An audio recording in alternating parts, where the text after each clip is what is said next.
मैं मौन और संवाद का महत्व आपको समझा रहा हूं। तो हमारे जो बेलजी भाई देसाई हैं, ये गए विपश्यना शिविर करने और इनकी पत्नी भी गई।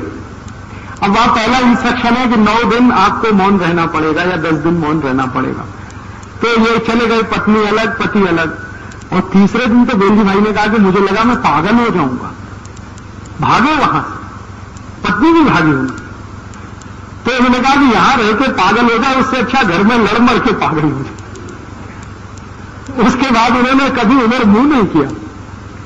तो मैं कहना यह चाहता हूं कि ये जो मौन है ना, वो अपने काम के लिए नहीं है, ये तपस्वी लोगों के लिए, ऋषियों के लिए, मुनियों के लिए, जिनको कुछ दूसरे किस्म की साधनाएं करनी है, उनके अपने लिए तो संवाद है।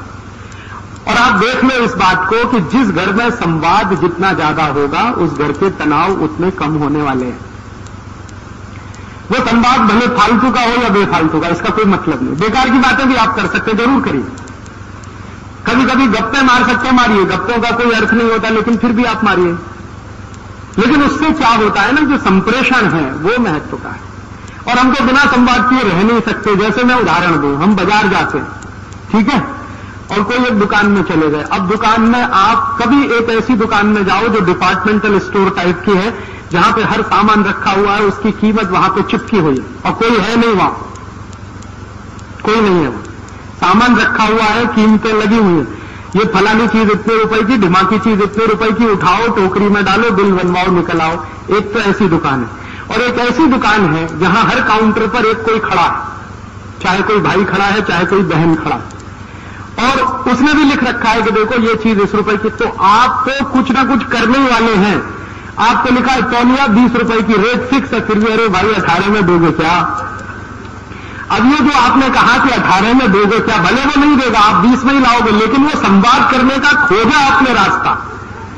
रह ही नहीं सकते आप बिना संवाद के, रह ही नहीं सकते। अब भाजी वाला है, वो चिल्ला चिल्ला के बेच रहा है, टमाटर 10 रुपया किलो, टमाटर 10 रुपया किलो। हमने 20 बार सुन लिया, फिर भी यार 8 रुपए किलो देगा क्या? अच्छा 8.5 दे रहे हैं, लगा दे भाई। नहीं 9 रुपए ले लेना, अरे 9.25 रुपए ले लेना। आप उससे मगजमारी कर रहे हो आधा घंटे, वो आपको मजा दे रहा है इसलिए कर रहे। भले आप 10 रुपए किलो में ही टमाटर खरीद। एक रिक्शा वाला है, मान लो रिक्शा चलाता है, उसका रेट फिक्स है कि 5 किलोमीटर 10 रुपए लूंगा, फिर भी आप उसके साथ मोल भाव करते हो कि नहीं करते हो? क्यों करते हो? संवाद के लिए।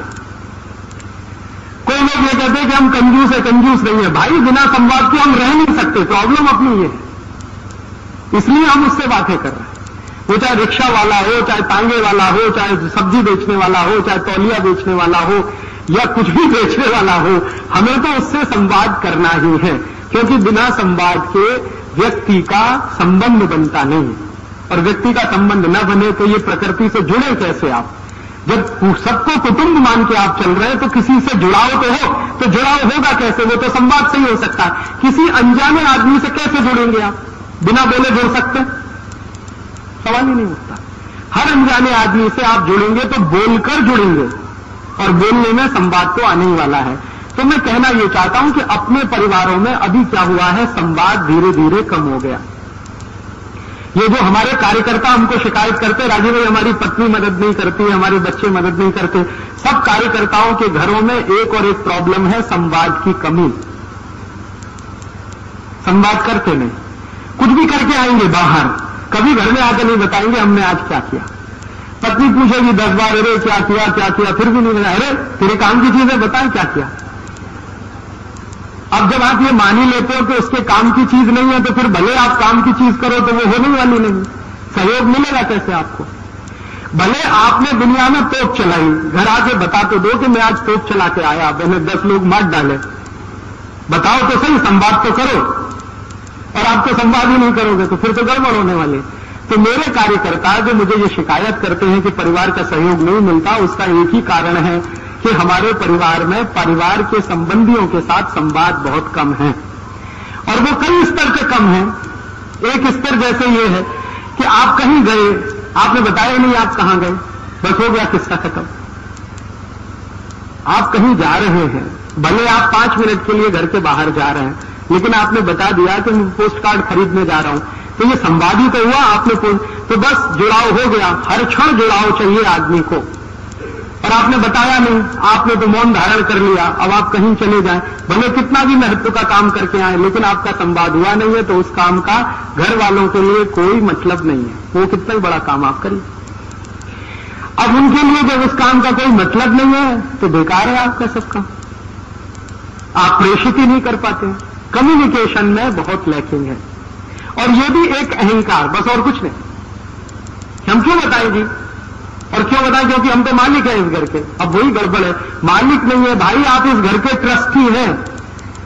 भगवान ने ये घर आपको थोड़े समय के लिए दिया है, हमेशा ये रहने वाला नहीं है आपके पास। मैंने आपसे कहा कोई सगा संबंधी हमेशा आपके साथ नहीं रहने वाला, कोई वस्तु आपके साथ नहीं रहने वाली, आपका शरीर आपके साथ रहने वाला नहीं, तो मालिक कैसे हो गए? मालिक तो आप तब हुए जो कोई चीज हमेशा आपके कंट्रोल में रहे। ये शरीर तक आपके कंट्रोल में नहीं रहेगा थोड़े दिन के बाद, फिर आप मालिक कैसे मानते हैं अपने आप को?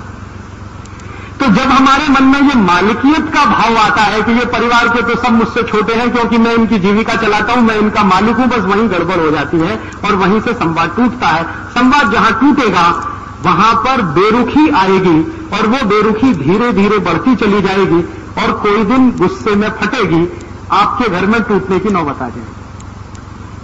दुनिया का कोई वकील, कोई जज आपको नहीं बचा पाएगा। मेरे मित्र हैं बंबई में, ये फैमिली डिस्प्यूट सुलझाते हैं, जज हैं, वो कहते हैं कुछ समझ में नहीं आता मैं क्या करूं। तो मैंने कहा कानून की किताब के आधार पर ये नहीं हो सकता। आप बस इतना करो कि पति पत्नी को कहो कि थोड़ा अहंकार कम करके एक दूसरे से क्षमा मांगना शुरू कर दें, एक दूसरे की प्रशंसा करना शुरू कर दें, घर टूटने से अपने आप बच जाएगा। और वो कहते यही नहीं होता, वो अपना वकील लेके खड़ा ही, अपना वकील लेके खड़ा, उसका वकील ये तुर्रम खा, उसका वकील ये तुर्रम, बस गया परिवार उसमें। तो वहां तक नौबत नहीं आए तो उसके लिए ये बहुत सरल है। और एक चलते चलते छोटी सी 2-3 आखिरी बातें कि अगर हम हमारे परिवार में एक भौतिक काम और कर सकें, एक भौतिक काम तो मैंने कहा कि सब साथ मिलकर खाना खाएं, संवाद के लिए वो बहुत जरूरी है। संवाद क्यों जरूरी है? क्योंकि जुड़ाव उसी से होता है आदमी का, हर क्षण संवाद हर बार नया जुड़ाव लाता है।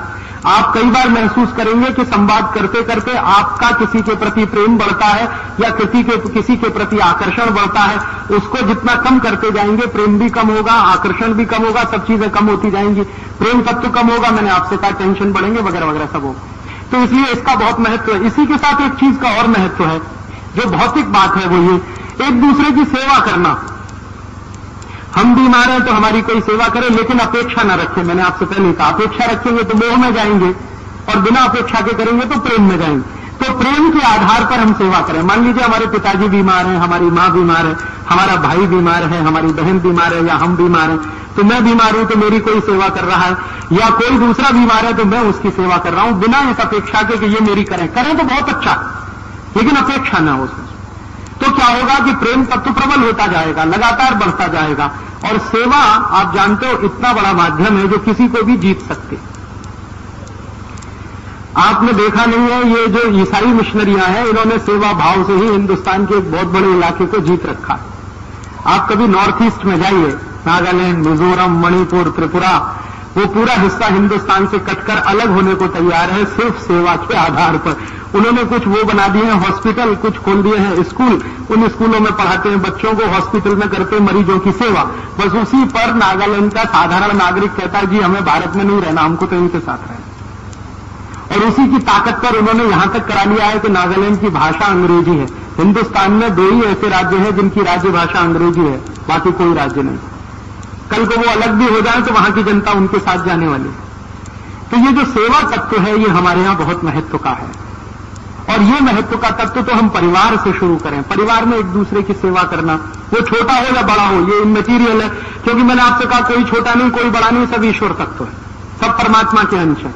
आप उनके साथ रह रहे हैं, ये आपका सौभाग्य है, या वो आपके साथ रह रहे हैं तो ईश्वर ने आपको मौका दिया है, ट्रस्टी बनाकर इस घर में आपको भेजा। ये भाव अगर आपके मन में है तो किसी की भी सेवा करने में आपको कोई हिचक नहीं आएगी, छोटा हो या बड़ा। तो अगर आपने भौतिक रूप से ये सेवा करना, भौतिक रूप से संवाद करना, एक साथ मिलकर भोजन करना, एक साथ मिलकर बातें करना, ये कुछ छोटी छोटी भौतिक बातें करना शुरू कर दिया, आप बहुत सारे तनाव, बहुत सारे टेंशन, बहुत सारे परिवार के क्लेश, झगड़े सब मिट जाएंगे। मैं कहना यह चाहता हूं कि झगड़े सभी परिवार में होते हैं, कलह सभी परिवार में होती है, क्लेश सभी परिवार में होता है। कोई ऐसा परिवार दुनिया में नहीं होगा जहां झगड़े ना हो, क्लेश ना हो, कलह ना हो। लेकिन उसको कम करना, उसको समाप्त करना, ये हमारे हाथ में है, ये हमारे कंट्रोल में है।